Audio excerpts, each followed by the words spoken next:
फर्श से अर्श तक। समय के साथ साथ सद्दाम हुसैन बचपन से जवानी की ओर कदम रख रहा था। वो समय था जब सद्दाम हुसैन एक गरीब बच्चे से एक तानाशाह बनने जा रहा था। जैसा कि हमने बताया, सद्दाम हुसैन के पिता का देहांत उनके जन्म के पहले ही हो चुका था। बच्चों के खातिर उनकी माँ ने दूसरी शादी की। सद्दाम के दूसरे पिता रिश्ते में उनके चाचा लगते थे। बाद में सद्दाम की माँ ने एक और व्यक्ति से शादी की और उनके साथ रहना शुरू कर दिया। सद्दाम ने बचपन से ही तिकरित में हो रहे जुल्मों को देखा। ये वो दौर था जब इराक और खासकर तिकरित में हर तरह का अपराध एक आम बात थी। चोरी, डकैती, बलात्कार और कत्ल जैसे अपराधों के बीच सद्दाम का बचपन गुजरा। अमीरों के द्वारा गरीबों को कीड़े मकोड़ों की तरह कुचलने मसलने के इस दौर में पले बड़े सद्दाम हुसैन आगे चलकर एक बेरहम और तानाशाह युवा के रूप में तिकरित में पहचान बनाने लगे।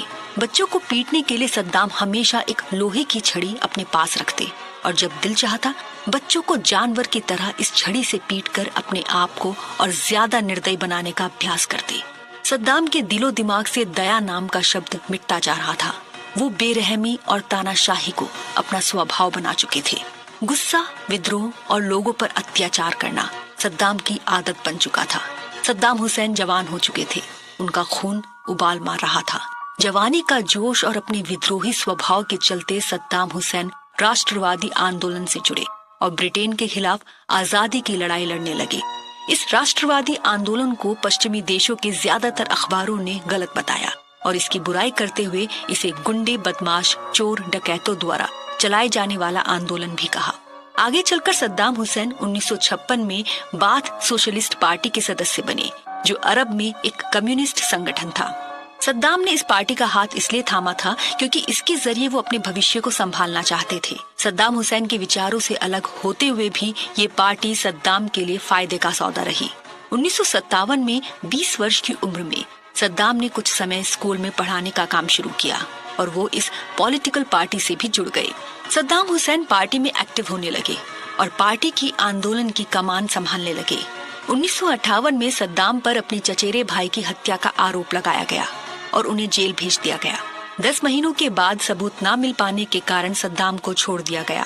बात 1958 की है, जब एक तरफ सद्दाम हुसैन बगदाद में रहकर अपनी पढ़ाई लिखाई भी कर रहे थे और दूसरी तरफ ब्रिटेन के कहने पर चलने वाली सरकार के खिलाफ इराक में विरोध भी कर रहे थे।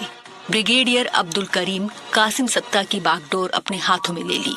सद्दाम हुसैन की नजर अब कासिम को हटाने पर थी। 1959 में सद्दाम हुसैन अपने साथियों के साथ मिलकर कासिम को मारने की नाकाम कोशिश की। बाद में पकड़े जाने के डर से सद्दाम हुसैन इजिप्ट यानी मिस्र भाग गए। 1963 में कासिम के खिलाफ बाथ पार्टी में एक बार फिर बगावत शुरू हो चुकी थी। बाथ पार्टी के कर्नल अब्दुल सलाम मोहम्मद आरिफ अब पार्टी की सबसे बड़े पद पर बैठ चुके थे। 4 साल बाद सद्दाम हुसैन एक बार फिर वतन लौट आए। सद्दाम हुसैन की 2 पत्नियां और 5 संतानें थी, जिसमें 3 बेटी और 2 बेटे थे। सद्दाम के दोनों बेटे उदय और कुशे इराक पर किए जाने वाले अमेरिकी हमले में मारे गए। क्रूर तानाशाह सद्दाम हुसैन ने अपनी तानाशाही के बल पर लाखों लोगों को मार दी थी।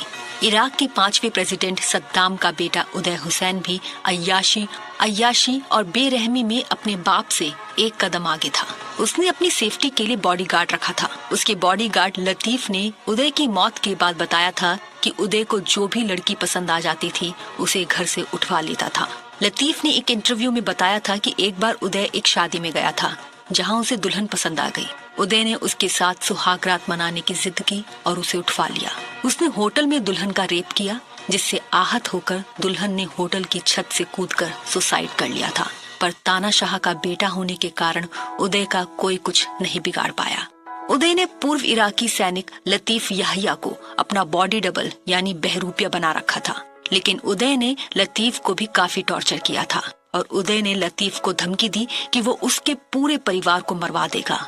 इससे पहले लतीफ इराकी सेना में लेफ्टिनेंट थे और 1983 में उन्हें जबरन उदय हुसैन ने अपना बॉडी डबल बनाया था। जब अमेरिका ने इराक पर केमिकल वेपन्स रखने का आरोप लगाया और 2003 में इराक पर हमला किया, इसी युद्ध में 22 जुलाई 2003 को उदय और उसका भाई दोनों मारे गए। ये समय सद्दाम के लिए स्ट्रगल भरा हुआ था क्योंकि उसका पूरा परिवार उजड़ चुका था और पॉलिटिकल पार्टी में लगातार घमासान मचा हुआ था। बाथ पार्टी में बगावत की आवाज फिर बुलंद हुई और नई सरकार ने सद्दाम को जेल में कैद कर लिया। सद्दाम जेल में थे और पार्टी में समय समय पर बगावत चल रही थी। 1958 में सद्दाम ने बाथ पार्टी ज्वाइन की। आर्मी अफसर जनरल अब्द अल करीम कासिम इसके मुखिया थे।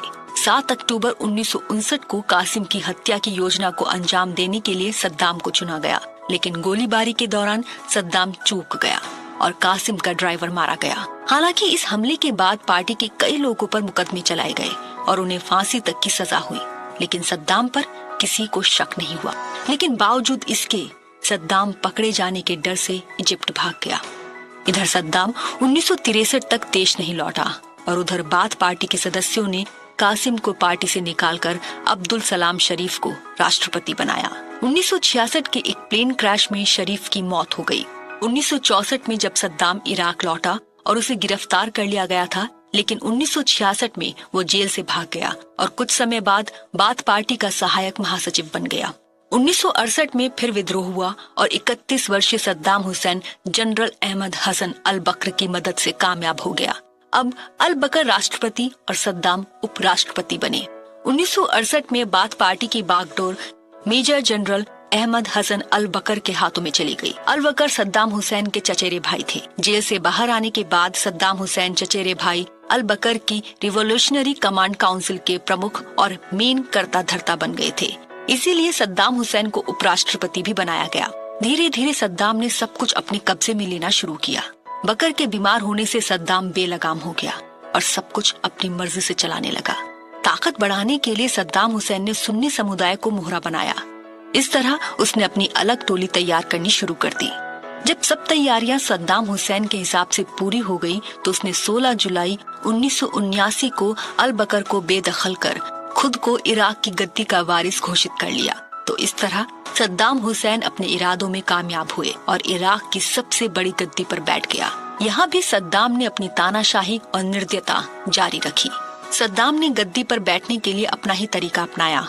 उस समय खून खराबा और तानाशाही की जरूरत बिल्कुल नहीं थी और वो शांति से भी राज हासिल कर सकते थे, लेकिन वो चाहते थे कि दुनिया को पता चले कि अब सद्दाम का युग शुरू हो चुका है और लोग उनके खिलाफ खड़े होने से पहले इस बात को 10 बार सोचें। सद्दाम के खिलाफ जाने का सोचने वालों को मैसेज देने के लिए सद्दाम ने खून खराबे के साथ सत्ता को अपने हाथों में लिया।